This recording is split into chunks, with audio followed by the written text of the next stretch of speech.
Hello, Believe Nation. I started the Mentor Me series with the goal to try to hang around people who've done a lot more than us, and by sticking with them a little bit longer, hopefully some of their ideas, their strategy, their mindsets, their belief seeps into us to help us become the best version of ourselves. So today we're gonna learn from Tony Robbins and examine some of his best motivational clips that he posted in 2016 as an incentive for you to go for your best this year. Mentor me, Tony. Clip number 1 is my personal favorite, and as always, guys, as Tony's talking, if he says something that really resonates with you, please leave in the comments below, put quotes around it so other people can be inspired as well.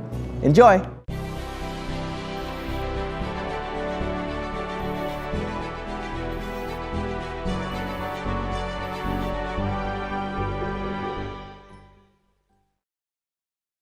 The number one thing that's going to change your life, the only thing that will change your life, change your business, change your money, change your relationship, is you must raise your standard. Now, I know that sounds boring, stupid, basic, but it's the truth. The only thing that changes our life long term is when we raise our standards. What does that mean? That sounds so boring and dumb. It means that all of us in life have things we want. We don't get what we want. We get what we have to have. Remember I said earlier, we all get what we tolerate in ourselves and other people. But when you're no longer willing to tolerate something, that's when your life changes. The difference in people is their standards, period. The difference in people is their standards, period. And what do I mean by standards? Everyone in the world has a list of things they think they should do. I should lose weight. I should work out. I should spend more time with my kids. I should work harder. I should make more calls. I should. And then you know what? People don't do their shoulds. And they get mad at themselves, and they what I call shit all over themselves. They beat themselves up about it. What changes people is when your should becomes a must. When suddenly the thing you said should happen has to happen. That's when human beings change. It's like if you want to take the island and you're the head of the army and you want to take the island, the most powerful way to take the island is burn the boats. Because if there's no way to go back, it's amazing what happens when it's a must to do something versus a should. That's what makes human beings succeed. There is another level. The only reason you keep saying there isn't is you feel so exhausted about where you are. But life, the universe, or God is just testing you because there is another level. If this is good, giant jump to excellence, good, poor to good to excellence. There's a level where all your dreams are realized. There's a level that you've always dreamed about. It is real. It has not gone away. But it takes that extra burst when you think there's nothing left. There's no way. You've tried everything 10 million times and you keep going. It's almost like God is saying, if you keep hitting this wall enough times, I will see that you will not stop, that you are filled with that level of determination, faith, and courage, and then the door opens and you get to that next level. But what most people don't know is the next level is just 2 millimeters above. And it's called outstanding, ladies and gentlemen, outstanding. What's it called? What's it called? What's it called? Outstanding, magnificent, unstoppable, extraordinary, not excellent. It's a different level. It's a level where you are not one of the best, you are the best. And you know what's amazing? You only have to be 2 millimeters more than everybody else and you get everything. You get the joy, the laughter, the fun, the family, the passion, the economics, the freedom, the spirit. It's all there. What Jerry Maguire called the Quan, baby. All of it. And it's just 2 millimeters above, and most excellent people give up because they're exhausted. And there's some people who go, the harder I hit it, the more I hit it, sooner or later it's going down, I'm not stopping. And when you do that enough, it pops open. What makes you a leader is your ability to make a decision. Who's with me on this, right? And anybody can make the easy decision, right? So what makes you a leader is you can make the tough decisions. And what makes you a leader is you make the decision. What makes you a great leader is, I may be wrong, but if I have to wait till everything's resolved, nothing's gonna get resolved. So I'm gonna make a decision. If I make a decision and it's wrong, I'll find out quicker than if I sit on the fence while my life goes by. I remember I've shared this with maybe a few of you before, but years and years ago when we had the big Gulf War, General Norman Schwarzkopf's a friend of mine who passed away a few years ago, and I used to bring him in to talk about leadership. And one of the first times I ever asked him, I said, how do you define leadership? How do you know when a person's really a leader? And he said, when they can make decisions. And he said, I can remember when he was an assistant to a general, and I forget what the exact position is, but he said he was responsible for reading all the briefs. And this general is one of the highest generals in the Army, and there was a decision that needed to be made. It had to do with 10 years of going back and forth with the Pentagon, trying to figure out if they're gonna go one direction or another. It was a gigantic decision that was gonna affect the way the Army was structured, how money was gonna be divided, what resources are gonna go where. And he said they brought in this group of 20 people in, and they had this 2-hour meeting, and everybody got up and pitched their side of what they thought was right.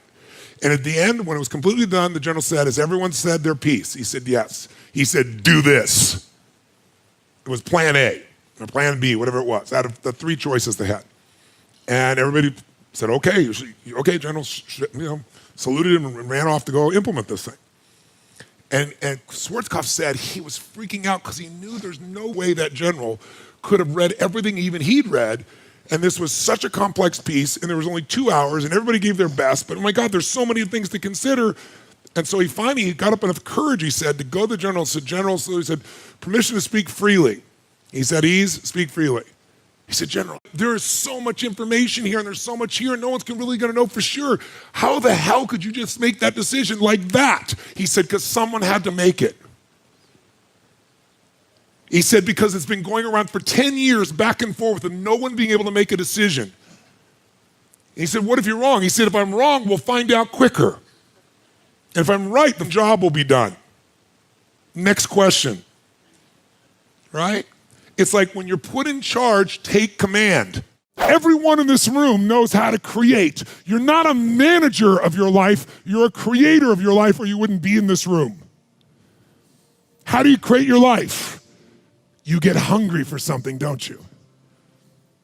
Who has done something in your life that once seemed difficult or impossible and now it's part of your life? Who's got something in your life in this area? Say I. How did you do it? You created it 3 ways. Number 1, you decided there's something you wanted so bad that you unleashed all your desire. You became obsessed with it. If it was a business or a car or a relationship or a transformation in your body, if there's something you once envisioned and now it's real, it's because you didn't just envision it, you brought so much emotion to it that now it's in your life. It was once a dream, it was once a goal, and now it's in your life. How many have something like that in your life now? Say I.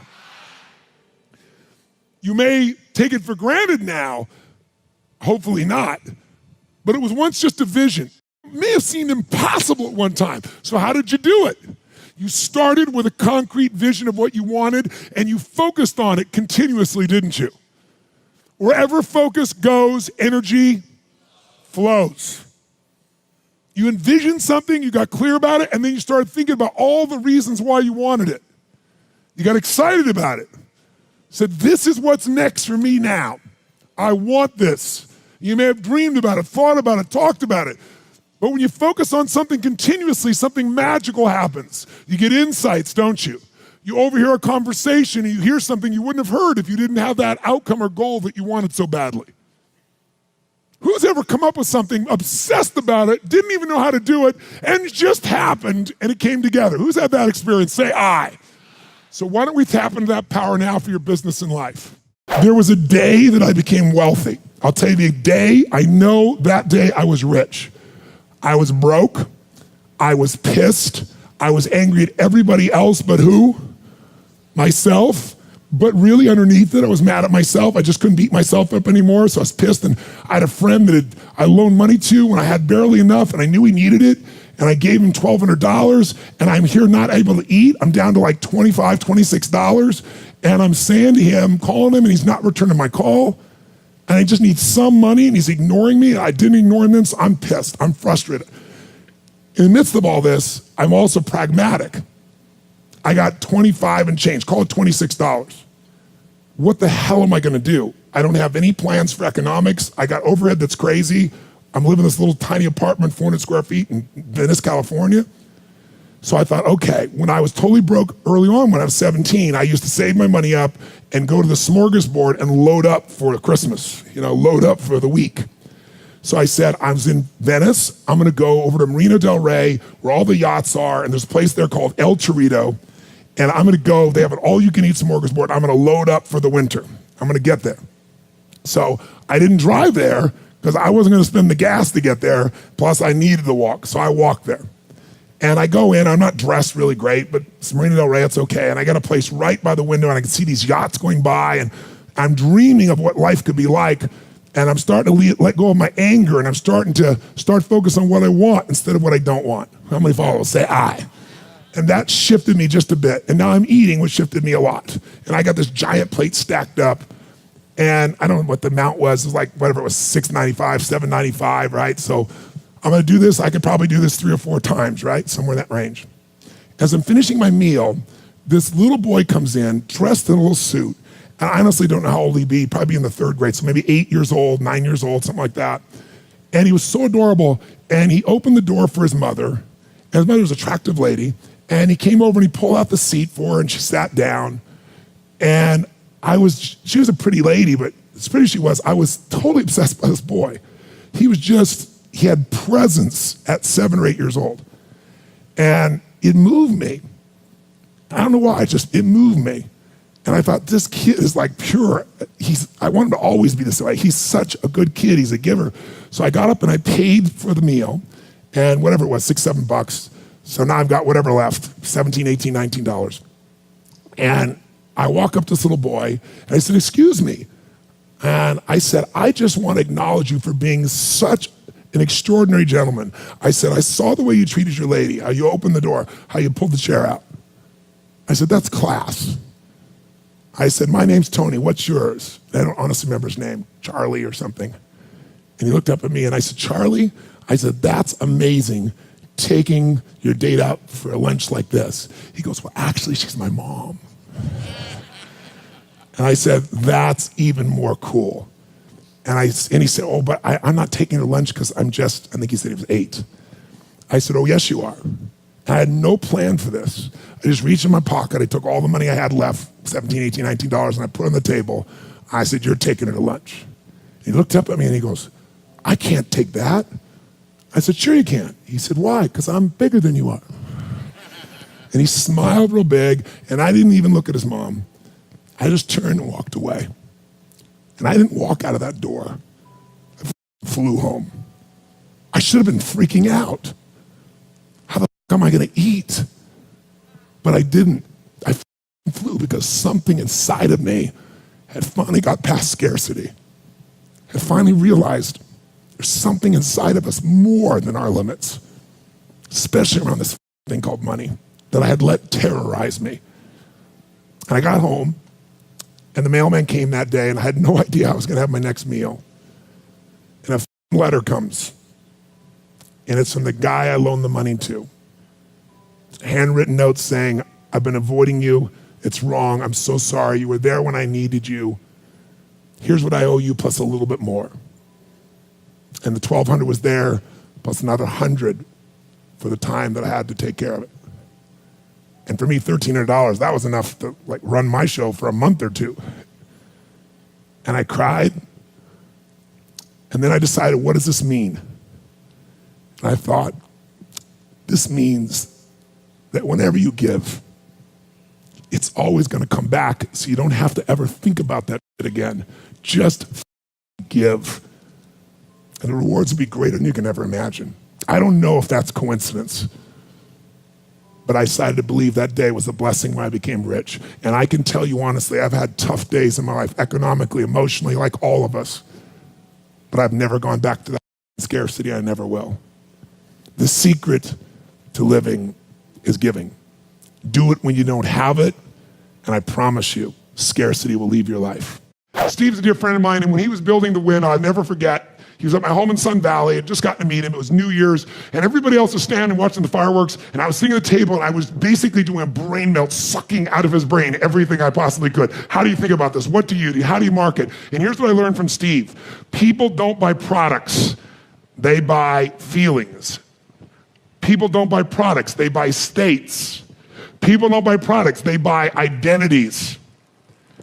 And he and I went back and forth for about 2.5 or 3 hours and became lifelong friends for the last decade and a half. He came to this seminar, sat in the front row, and there's almost nothing that makes me uncomfortable, but I'm like, what am I gonna teach him? But he sat in this event at lunch, took me to lunch, and he goes, this is the most viable session I've been in the last 10 years. I know what I'm gonna do. This is in 2008. He said, here's what I'm gonna do. I'm going to, when all my competitors are shrinking right now, because they're trying to survive, I'm gonna go build this giant beach club that goes right to Las Vegas Avenue. I'm gonna build this new entrance. I'm gonna up my services. He said, I'm gonna do what you teach. What is the fundamental success to becoming wealthy? It's only one thing. If you wanna be wealthy, you have to do more for your clients than who? Than anyone else. You have to add more what? That is the entire secret to wealth in business. If you want it in one sentence, it's simple. Do more for others than anyone else is doing, add more value, and you will own them and you will own the marketplace. He goes, you know what I'm gonna do, Tony? When everybody else is shrinking, I'm gonna add more value. So all the high-end people are gonna see I'm doing more and they're gonna come to me, and this down period is gonna be the most important period of my entire career. Because when the economy comes back and those guys start giving services, I already own these people. They're not gonna leave me, I'm their home. You gotta ask yourself, what do I do to add more value? And many of you think adding more value means cutting your prices or doing something of that nature. Sometimes adding value is raising your price. It's crazy.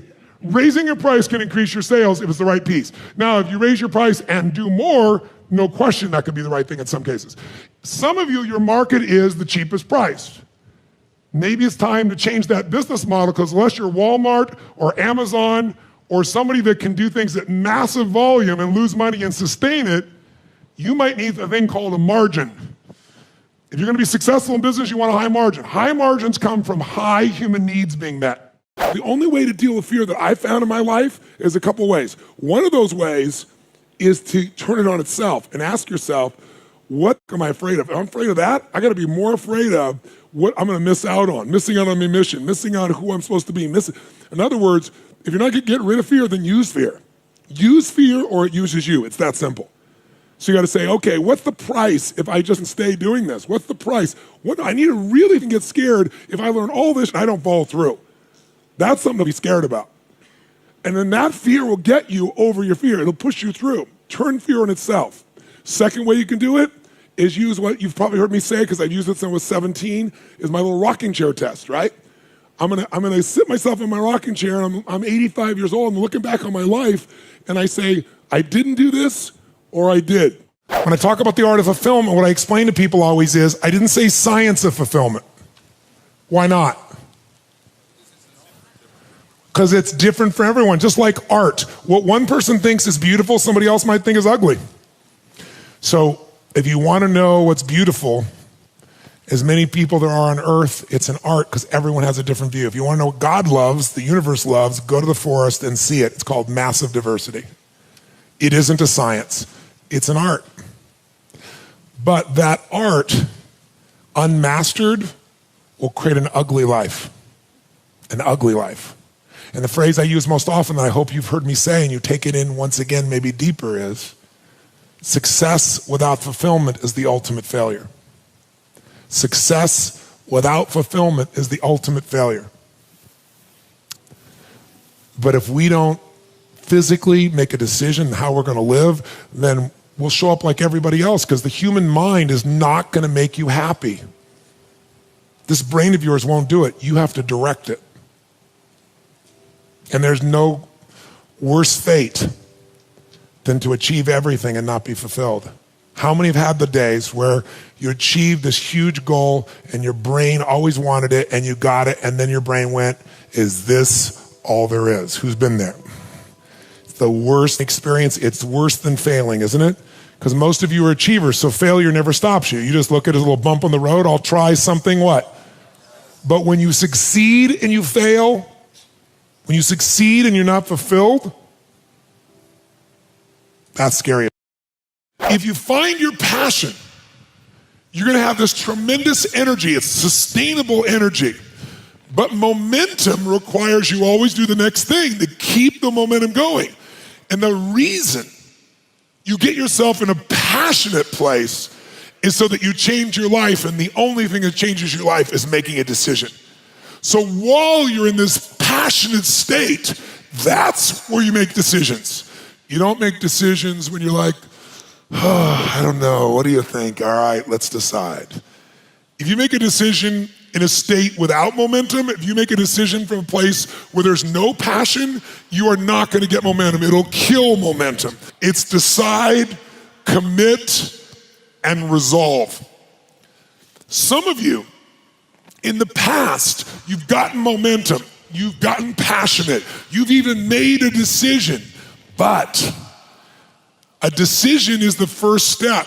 Decision is like a war. I gotta do this or that. All right, I'm gonna make myself do this. But commitment is when you now, after you've decided, you commit to do this for the long term. Whether it's hard or easy, doesn't matter. You're doing this. It takes it from this moment and it carries it into the future even when things are difficult. And the third state is resolve. Resolve means it's done. It's like, it doesn't even if you took action, it's done inside you, so it's done out there. There's no question whatsoever. Then once you decide, the only way the commitment and the energy and the momentum continues is if you take immediate, massive what, my friends? Massive what?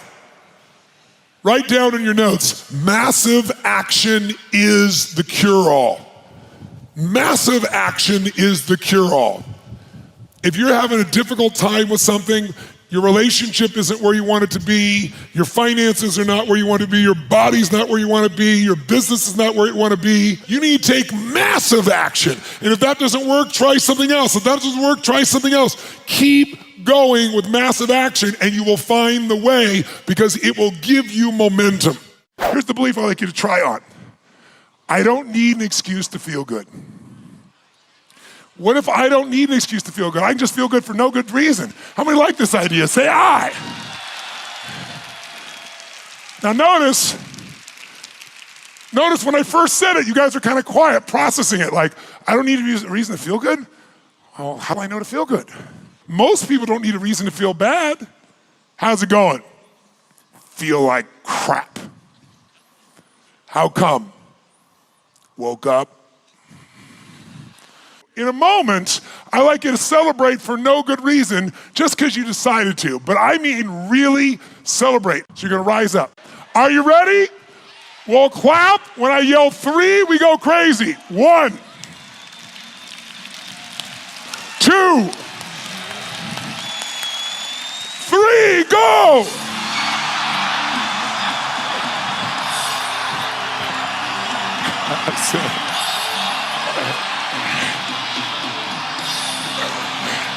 Come on! Come on! Come on! Come on! Come on!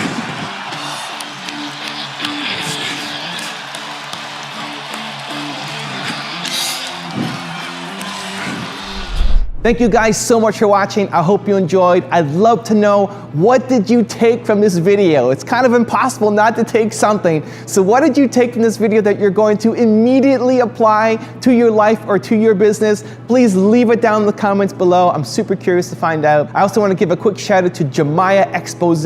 Thank you so much for picking up a copy of my book, Your One Word. I guess the ebook version of it. I really appreciate it and hope you are enjoying it. Thank you guys again for watching. I believe in you. I hope you continue to believe in yourself and whatever your one word is. Much love. I'll see you soon.